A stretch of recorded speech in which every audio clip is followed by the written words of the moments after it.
So the question is about moods. First, what are moods? And then it occurred to me, ask Jez, do you have moods? Uh, so Yeah, right. What do we mean by moods is a question that comes up. As always, we have to be very careful with what we mean by the words we use. The traditional idea of moods is that, we get pulled around, don't we, by these, like the currents of the personality, and basically it's like if they're coming from our patterns and our repressions and our emotions, usually that's what I think of by the word moods. And you're kind of victim of them because they just sort of, it's a bit like there's a sort of tank of your stuff, and they feed in, and you don't want to get grumpy, but something makes you grumpy that you even know is not really, you shouldn't be being got by it, but you are. So usually for me, what that means then is that you've got you're being triggered, and there's a pattern that's being prodded and poked. So if there's any history or pattern of not being in your wood, not expressing your wood chi or your anger, then you've got a storehouse of it, and something happens, it pokes it, it comes out, it makes you grumpy, and then you're a victim of it, and those around you are also a victim of it, really. So it's almost like between you and life as it is. Now you could go one step further and say, well, it is life as it is because that pattern's coming up in that moment. So you could say that, but in terms of what we're talking about, I don't mean that. I mean life as it is beyond personality, I suppose, is what I mean. Yeah. So that's not something that's free, really. And that's why there is inquiry, and that's why we look at our shit, so that, well, there's two ways of going. One is that you continue your life like that and you become stuck in these modes, and people, he's a grumpy personality, or he's a sad personality, whatever it is. And I think in general, in the group personality out there, that's what's taken on, like, oh, he's just like, or she's just like that. And there's not really much idea that you can change, because people start to take it on as their identity, and they also get comfortable with it. You can become comfortable with being grumpy or sad. Ironically, you can become, because if it's your identity, you get something out of it, and then the world around you kind of transforms around you to sort of fit with that. People see you as that way, then you get something out of it. So you could get something out of being sad, for example, because often sad, because you get sympathy. You could get something out of being grumpy all the time because people leave you alone, or it gives you a full sense of power. So then there's another type of person, which is probably what we are, that knows, well, is, or questions that, is that really who I am? So it comes back to questioning your identity, and not just accepting, oh yeah, I'm grumpy, that's just how I'm made. And what we find is, if you look at these things, there's a sort of, well, yeah, there's a pattern, there's a history that it's coming from, and the good news from that is that you can get to the root of what it is, and then you don't have to be the victim of those moods, whatever they are, sadness, grumpiness, whatever. Having said all of that, it doesn't mean you're just like that all the time. But, well, first of all, the more free, the more kind of you untangle that past and your own patterns, and you get conscious of them, you know, now we're talking about healing. Things can be healed. So a pattern, a leaning towards sadness, for example, can be healed. If it's a personality thing, if it's from the wound, this doesn't mean to say you won't feel sadness, of course, at times, it's part of life. But we're talking about like a groove you've got into with whatever the particular mood is. So the good news is, you know, those things can change, and then your experience of life, of course, changes.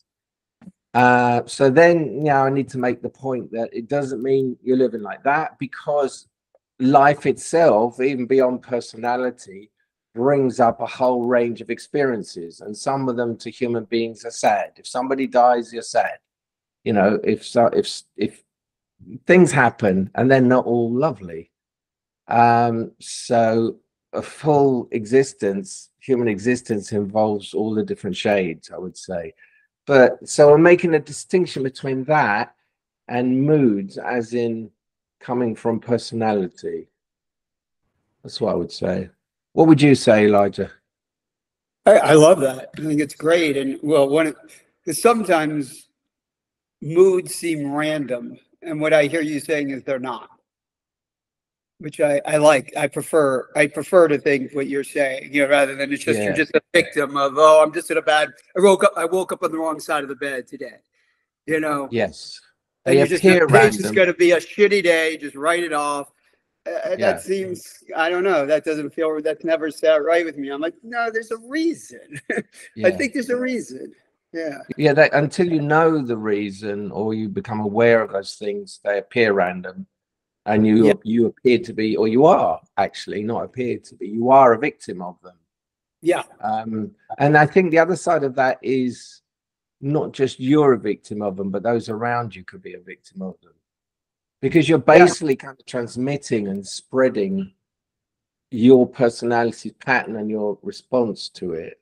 So I think that's another important key with them. You know, if you're around someone who's not doing that, there's a neutrality and a space that means more energy and love can be there, almost, because the patterns take up psychic space, you could say. They take up space. Yeah, I mean, we all know what it's like to be around someone who's in a mood. This sucks the air out of the room. And it's not random. It's just, you know, there's a reason why that's like that. Yeah. Yeah, you can trace it right back to an incident, and then obviously probably before that incident from their own lives, you know.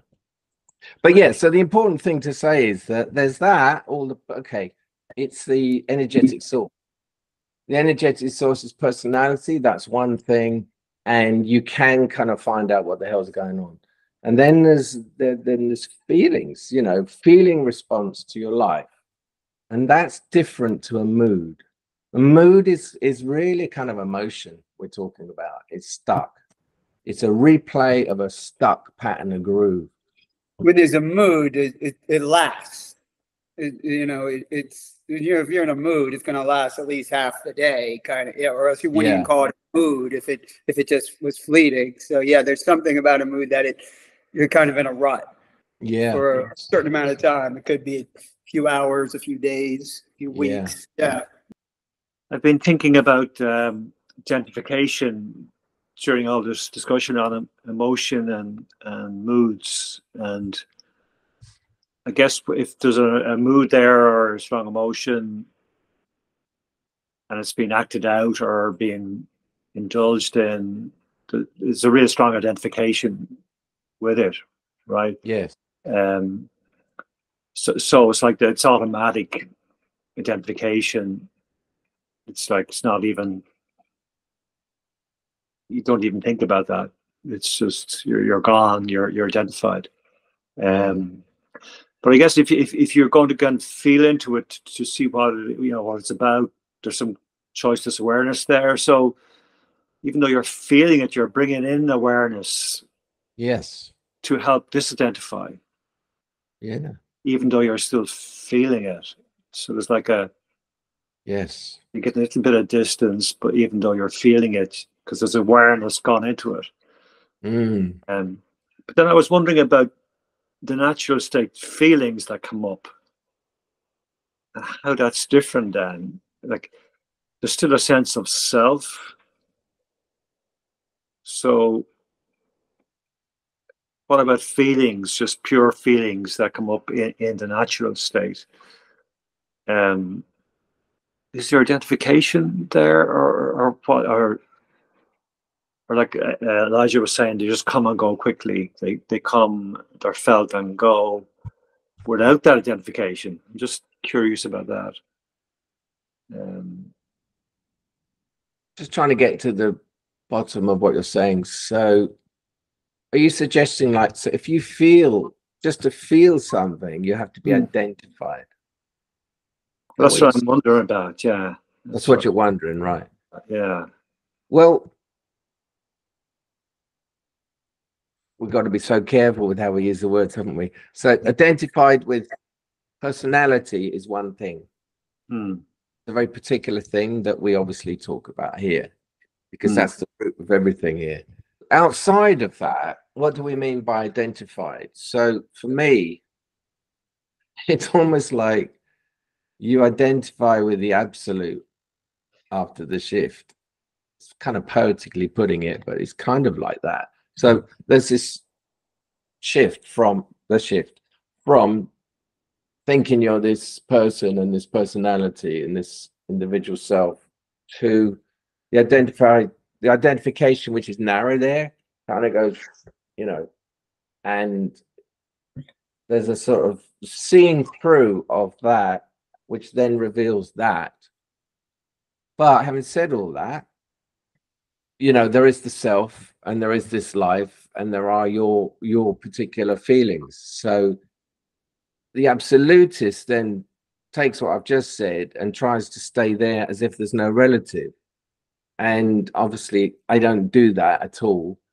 And this is what I mean by the sort of synthesis of the absolute and the relative, that, you know, you're not identified with the personality, but you could argue on one level the word identify is correct if you say, well, I am this, I'm Jez, right? I kind of identify, that's my identification, right? That's what's used in the world.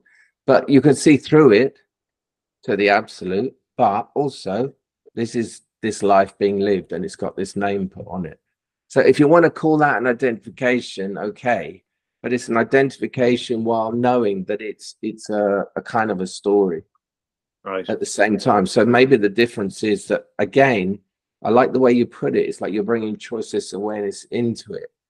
And when there's awareness in it, you're seeing both at the same time. You know, the problems come when you only think you are that narrow thing.